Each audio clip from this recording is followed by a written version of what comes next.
Assalamualaikum warahmatullahi wabarakatuh. Kami dari kelompok 4 dan saya Monica Widya Putri 156 kelas D akan menjelaskan tentang metode transportasi dan penyelesaian awal untuk metode transportasi. Yuk disimak, dilihat dari namanya. Metode transportasi digunakan untuk mengoptimalkan biaya pengangkutan atau transportasi komoditas tunggal dari berbagai daerah sumber menuju berbagai daerah tujuan. Lalu, 3 hal penting yang harus diingat dari penjelasan tersebut, yaitu komoditas tunggal, daerah sumber asal yang lebih dari satu, dan daerah tujuan juga lebih dari satu. Di samping kegunaannya untuk mengatur distribusi pengiriman barang, metode transportasi juga dapat digunakan untuk masalah-masalah lain, misalnya penjadwalan dalam proses produksi, penempatan persediaan, atau pembelanjaan modal. Lalu data yang dibutuhkan dalam metode transportasi adalah yang pertama, level supply pada setiap daerah sumber dan level permintaan pada setiap daerah tujuan. Untuk kasus pendistribusian barang, jumlah produksi dan jumlah permintaan kapasitas inventory pada kasus perencanaan produksi. Yang kedua, ada biaya transportasi per unit komoditas dari setiap daerah sumber menuju berbagai daerah tujuan pada kasus pendistribusian. Biaya produksi dan inventory per unit pada kasus perencanaan produksi.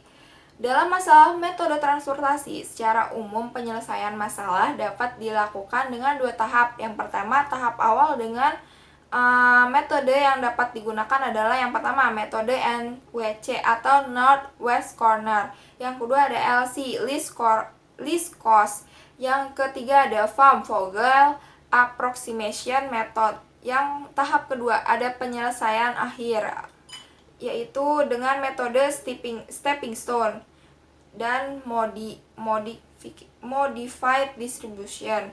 Untuk solusi awal metode transportasi yaitu ada metode Northwest Corner atau NWC. Langkah-langkahnya adalah sebagai berikut. Mulai dari pojok kiri atas, barat laut table, dan alokasikan sebanyak mungkin tanpa menyimpang dari batasan penawaran dan permintaan. Hilangkan baris atau kolom yang tidak dapat dialokasikan lagi. Kemudian alokasikan sebanyak mungkin ke kotak di dekat baris atau kolom yang tidak dihilangkan. Jika kolom atau baris sudah dihabiskan, pindahkan secara diagonal ke kotak berikutnya. Lanjutkan dengan cara yang sama sampai semua penawaran telah dihabiskan untuk keperluan permintaan telah terpenuhi. Yang kedua, metode least cost. Langkah-langkahnya adalah sebagai berikut.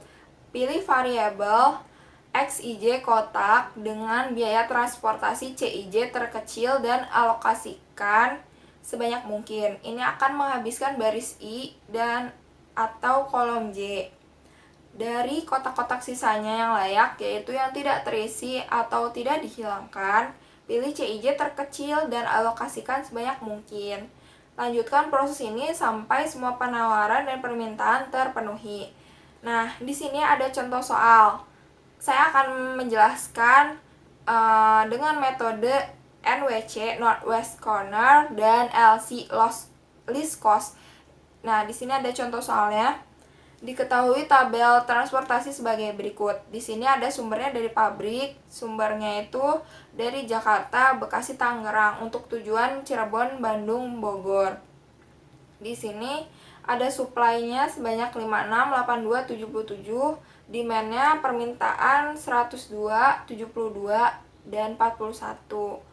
Di sini ditanyakan total biaya transportasi dengan penentuan awal atau solusi awal menggunakan yang pertama Northwest Corner, yang kedua ada metode least cost, yang ketiga metode Vogel Approximation Method atau FAM. Nah, di sini saya akan menjelaskan dua dulu ya.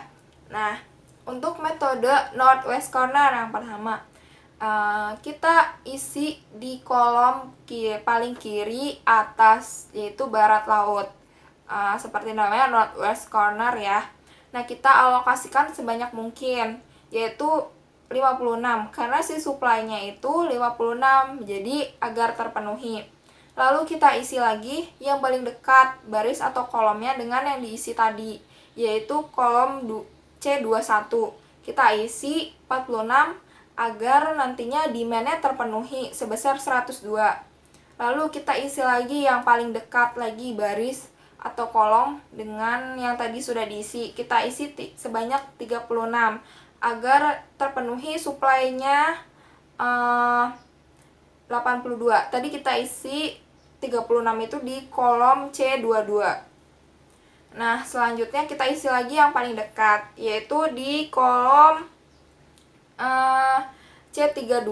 Kita isi 36 agar nanti demand-nya terpenuhi sebesar 72. Lalu kita isi lagi sisanya, yaitu di kolom C33 dengan 41 agar terisi nantinya supply dan demand-nya sebesar, supply-nya sendiri sebesar 77 dan demand-nya sendiri itu sebesar 41. Nah, jadi semuanya telah terpenuhi kan? Setelah terpenuhi, kita tentukan biaya transportasinya. Nah, di sini biaya transportasinya yaitu 56 dikali 8 ditambah 46 dikali 24 ditambah 36 kali 15 ditambah 36 dikali 9 ditambah 41 dikali 24. Nanti kita akan mendapatkan sebesar 3.400. Nah, ini dalam juta ya. Nah, yang kedua ada metode least cost. Di sini masih sama.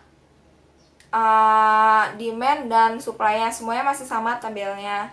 Namun di sini ada cara pengerjaannya saja yang agak berbeda, yaitu kita lihat dari total biaya yang paling kecil. Nah, di sini tuh yang paling kecil itu ada di kolom 1 2 ya.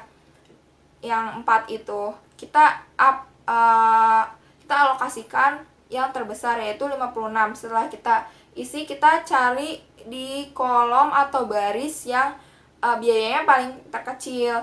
Nah, kita alokasikan 16 pada kolom C32 agar si demand-nya itu terpenuhi sebesar 72. Lalu kita isi lagi di kolom C31 61 agar nanti terisi supply-nya sebesar 77. Lalu kita isi lagi di kolom C21 41 agar nanti demand-nya terpenuhi sebesar 102. Lalu kita isi di kolom sisanya, yaitu di kolom C23 sebanyak 41 agar terpenuhi nanti supply-nya sebesar 82. Setelah semuanya terpenuhi, kita hitung biaya transportasinya. Nah, menghitung biaya transportasinya masih sama dengan Northwest Corner tadi metodenya. Yang pertama sama dengan 56 dikali 4 ditambah 41 kali 24 ditambah 41 kali 16 ditambah 61 kali 16 ditambah 16 kali 9. Nanti kita akan mendapatkan 2984 dalam juta. Nah, gampang sekali bukan? Untuk metode selanjutnya akan dijelaskan oleh teman saya, Asra Novita Risha. Terima kasih. Approximation method. Pada metode ini ada 4 langkah. Yang pertama, hitung selisih antara dua biaya terkecil dari setiap baris dan kolom. Biasa dinamakan dengan biaya penalti atau opportunity cost. Kemudian, pilih baris atau kolom dengan biaya penalti terbesar. Jika biaya penalti pada baris atau kolom adalah sama, pilih biaya penalti yang mempunyai nilai biaya transportasi paling rendah. Kemudian, dari sel yang sudah dipilih itu, alokasikan jumlah barang sejumlah dengan nilai maksimum dari kapasitas maupun permintaan kolom atau baris. Kemudian, ulangi langkah di atas dengan menghilangkan baris atau kolom yang sudah terpenuhi hingga seluruh permintaan dan kapasitas terpenuhi. Berikut merupakan soal tentang pendistribusian produk dari pabrik yang ada di Jakarta, Bekasi, dan Tangerang ke 3 kota, yaitu Cirebon, Bandung, dan Sukabumi. Nah, langkah pertama yang harus kita lakukan adalah membuat penalti baris dan penalti kolomnya. Pada baris pertama, biaya terkecil adalah 4 dan biaya kedua terkecil adalah 7. Jadi, 7 dikurang 4 dapat 3. Nah, 3 ini merupakan selisih atau biaya penalti dari baris 1.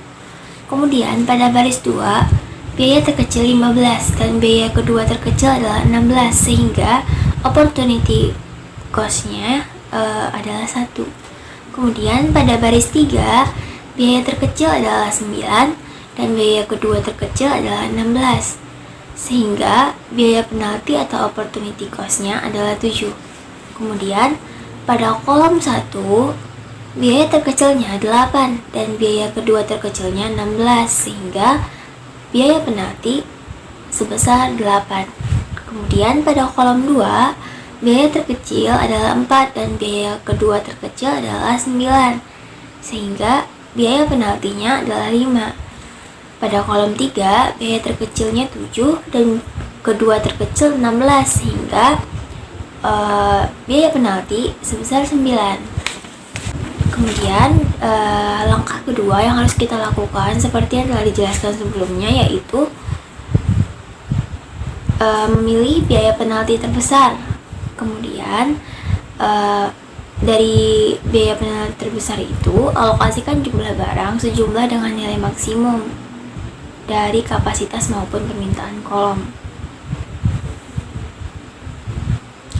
Biaya penalti terbesar adalah 9 yang merupakan kolom 3. Pada kolom 3 ini, biaya transportasinya 7, 16, dan 24. Yang terkecil adalah 7, sehingga kita alokasikan sebesar 41 ke kolom Jakarta Sukabumi, sehingga permintaannya terpenuhi. Maka kolom 3, kolom Sukabumi, kita coret.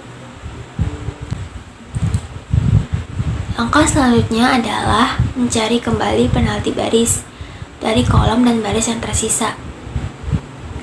Pada baris 1, nilai terkecil adalah 4 dan nilai kedua terkecil adalah 8, sehingga penalti barisnya adalah 4.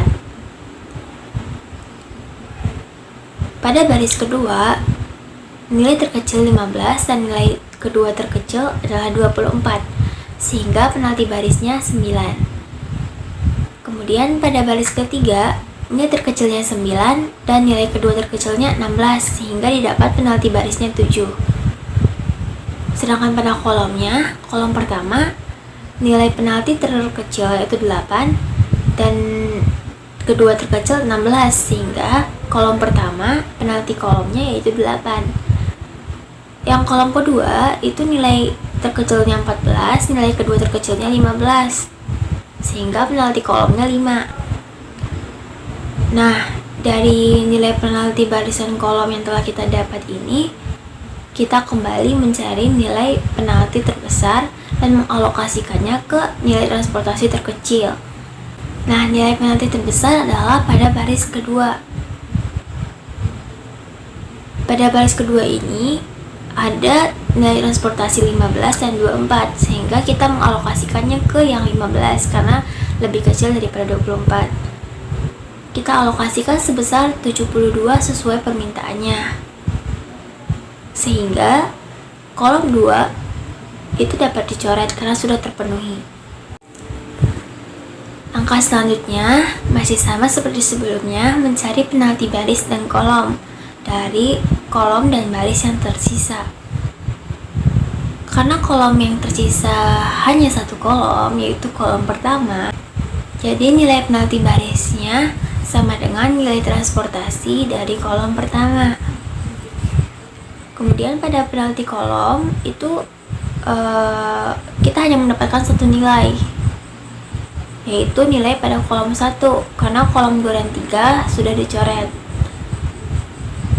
Pada kolom 1, nilai penalti kolomnya masih sama, yaitu 8, karena nilai terkecilnya 8 dan nilai kedua terkecilnya masih 16. Dari penalti yang didapat, kita alokasikan ke nilai transportasi terkecil. Nilai penalti terbesar adalah 9 pada baris 2, sehingga kita alokasikan pada baris 2 nilai maksimumnya. Karena nilai maksimum di sini yaitu 82 kapasitasnya dan 102 permintaannya, maka kita alokasikan kapasitasnya. Karena jika kita alokasikan permintaan, maka itu akan melebihi kapasitas. Jadi kita masukkan kapasitasnya sebesar 82. Namun, karena nilai kapasitas ini telah dimasukkan ke dalam kolom 2, baris 2, maka kita alokasikan kekurangannya. Jadi, kapasitas 82 dan 72 telah dipakai pada kolom 2, baris 2, sehingga sisanya adalah 10. Jadi kita alokasikan 10 ke kolom 1, baris 2. Karena sudah terpenuhi, maka langsung dicoret. Kemudian langkah selanjutnya juga sama, kita mencari penalti baris dan kolom dari baris dan kolom yang tersisa. Penalti barisnya ada 2 nilai. Yang pertama yaitu baris pertama dan baris ketiga, karena baris keduanya telah dicoret. Baris pertama kita dapat sesuai dengan nilai transportasinya yaitu 8, dan baris ketiga sesuai juga dengan nilai transportasinya yaitu 16. Sedangkan penalti kolomnya masih sama karena hanya tersisa 8 dan 16, sehingga 16 dikurang 8 sama dengan 8. Lalu dari penalti tersebut kita pilih yang paling besar yaitu 16. Jadi kita mendapatkan nilai penalti terbesar pada kolom ketiga. Kolom ketiga mempunyai nilai transportasi hanya 1, yaitu sebesar 16, karena kolom kedua dan kolom ketiganya telah dicoret. Kita alokasikan pada nilai transportasi 16 ini nilai maksimum. Nilai maksimumnya pada kapasitas yaitu 77 dan permintaan 102. Karena nilai kapasitas lebih kecil dari permintaan, maka kita alokasikan sejumlah nilai kapasitas sebesar 77. Karena sudah terpenuhi, maka langsung dicoret. Karena kapasitas pada kolom Jakarta adalah 56 dan yang baru terpenuhi adalah 41 di Sukabumi, sehingga didapat 15 dari hasil sisa 56 dikurang 41. Ini kita alokasikan ke Jakarta Cirebon, sehingga kita mendapatkan hasil seperti pada gambar berikut. Jakarta Cirebon 15, Bekasi Cirebon 10, Tangerang Cirebon 77, Bekasi Bandung 72, Jakarta Sukabumi 41. Selanjutnya kita akan mencari biaya transportasinya. 15 dikali 8, 41 kali 7, ditambah 10 kali 24, plus 72 kali 15, plus 77 dikali 16, sehingga didapat hasil 2959.